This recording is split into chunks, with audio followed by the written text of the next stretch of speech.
Bem-vindo a mais uma aula do curso de Fundamentos da Eficiência Energética. Na aula de hoje vamos falar sobre auditoria energética. A auditoria energética também é chamada de diagnóstico energético. A gente vai usar os dois termos como sinônimos aqui no curso. No que consiste esse diagnóstico?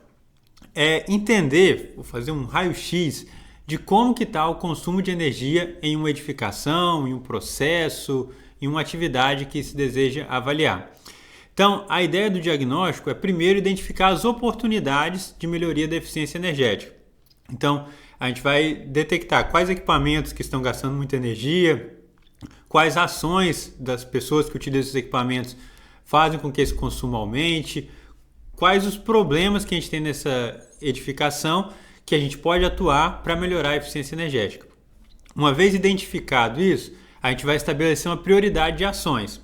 Tem ações que vão causar um impacto muito grande, muita economia de energia, outras vão causar uma economia menor. Tem ações que vão ter um custo de implementação baixo, outras vão ter um custo de implementação mais alto. Então isso tudo vai ser avaliado para se decidir qual ação vai ser tomada primeiro. Em geral, a decisão é a ação que tem o menor custo que causa o maior impacto na economia de energia. A partir disso, a gente vai estabelecer metas e indicadores. Então a gente vai estabelecer quanto de energia eu quero economizar. Ou, falando dos indicadores que a gente viu lá atrás, quanto de energia por unidade produzida, quanto de energia por reais faturado eu quero atingir. Para eu ter uma meta de saber quanto que meu programa, as minhas ações de eficiência energética foram efetivas. A partir disso, a gente vai conseguir ter uma redução dos custos operacionais da empresa, os custos com energia da empresa ou da edificação, e ao mesmo tempo a gente quer garantir ou o mesmo conforto ou uma melhoria do conforto para todos os usuários daquela empresa ou dessa edificação. Como que funciona um diagnóstico energético? Em geral, ele vai ser dividido em 4 etapas. A primeira etapa é a etapa de planejamento. Vão ser reuniões para se estabelecer qual vai ser o escopo do diagnóstico energético e qual o nível de aprofundamento que esse diagnóstico vai ter. Então, a gente vai analisar o sistema como um todo, a gente vai analisar um único equipamento, a gente vai analisar só ações que não tenham custo, ou a gente vai analisar com custos alto, médio, enfim, definir o nível de aprofundamento e qual o escopo desse diagnóstico.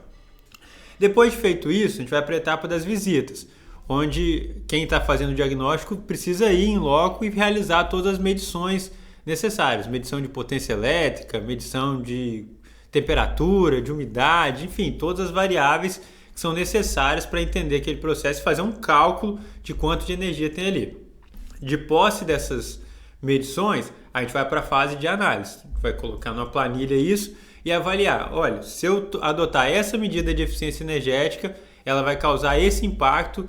Qual que é o custo dessa medida, qual que é o tempo que eu vou ter o retorno desse investimento que eu fiz, enfim, fazer essa análise e apresentar um relatório para a gestão da empresa para decidirem quais dessas ações vão ser tomadas e qual a ordem de prioridades que elas vão ser realizadas. Uma etapa muito importante no diagnóstico energético, para a gente saber se uma ação de eficiência energética foi efetiva ou não, é a medição e verificação. A gente tem nesse gráfico aí o consumo de energia ao longo do tempo. Então a gente vinha com um histórico de consumo de energia e em um determinado instante de tempo foi implementada uma ação de eficiência energética. A gente observa que depois disso a linha segue essa linha de baixo aí, como que passou a ser o consumo de energia depois dessa ação. E aí a dúvida que fica é, como avaliar uma ação de eficiência energética se ela foi efetiva ou não? Com quem eu comparo? Com o mês anterior, com 12 meses atrás, para eu ter a mesma época do ano, enfim, é sempre um desafio fazer isso. A técnica da medição e verificação, o que ela estabelece para a gente? A gente traçar uma linha de base do consumo ajustado. O que significa isso? Eu vou fazer, como eu tenho um histórico do consumo ao longo dos meses, eu consigo fazer uma projeção de como seria o consumo nos próximos meses, levando em conta variáveis que podem interferir nesse consumo. Por exemplo, uma taxa de ocupação de um prédio ou o número de unidades produzidas pela empresa. Então, se em um determinado mês eu tive um consumo para produzir 100 unidades, é normal, é de se esperar que se em um outro mês eu tive uma produção de 150 unidades, o meu consumo vai ser maior. Isso tem que ser levado em conta quando eu vou fazer a avaliação da minha medida de eficiência energética. Porque se eu gastei a mesma quantidade de energia, mas agora eu produzi mais, eu estou sendo mais eficiente.